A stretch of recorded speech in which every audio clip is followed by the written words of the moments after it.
ప్రస్తుతం government of India particularly competitive exams మీద చాలా మార్పులు తీసుకురావటానికి చాలా సీరియస్గా ఆలోచిస్తుంది అనేటువంటివి చాలా స్టెప్స్ కనబడుతూ ఉన్నాయి. ఒకటి, ఓవరాల్ కాంపిటేటివ్ ఎగ్జామ్స్ యొక్క స్ట్రక్చర్ గురించి, వాటికి ఉన్నటువంటి ఇబ్బందుల గురించి తెలుసుకోవటానికి ఒక కమిటీ వేయటం జరిగింది. అలాగే పర్టికులర్లీ జేఈ అడ్వాన్స్డ్కి సంబంధించి అక్కడ ఉన్నటువంటి ఎగ్జామ్ ప్యాటర్న్ గురించి ఐఐటి కౌన్సిల్, ఐఐటి డైరెక్టర్స్కి ఉన్నటువంటి ఎప్పటి నుంచో వాళ్ళకు చాలా అంటే దీని నుంచి కొంత విమర్శిస్తూ ఉంటారు. వాళ్ళు సరైన టాలెంట్ ఉన్నటువంటి వాళ్ళు రావట్లేదు అని. అది అప్పుడే 10-15 సంవత్సరాల నుంచి నడుస్తూ ఉంది.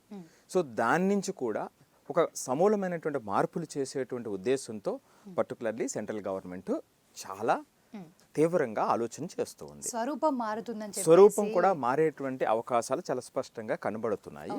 సో దీనికి సంబంధించి June 17, 2025 ministry of education, government of India ministry of education వాళ్ళు ఒక కమిటీ వేశారు.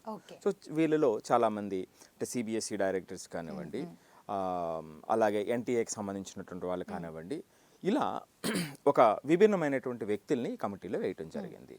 సో ఈ కమిటీ యొక్క ఉద్దేశం ఏమిటంటే గ్యాప్స్ ఇన్ స్కూల్ ఎడ్యుకేషన్, అంటే ఎగ్జామైన్ gaps in school education, school ఎడ్యుకేషన్లో ఉన్నటువంటి గ్యాప్స్, అలాగే కాంపిటేటివ్ ఎగ్జామ్స్కి ఉన్నటువంటి మధ్యలో ఉన్నటువంటి గ్యాప్ను ఐడెంటిఫై చేయటం, ఏ గ్యాప్స్ ఉన్నాయి అనేది ఫస్ట్ పాయింట్.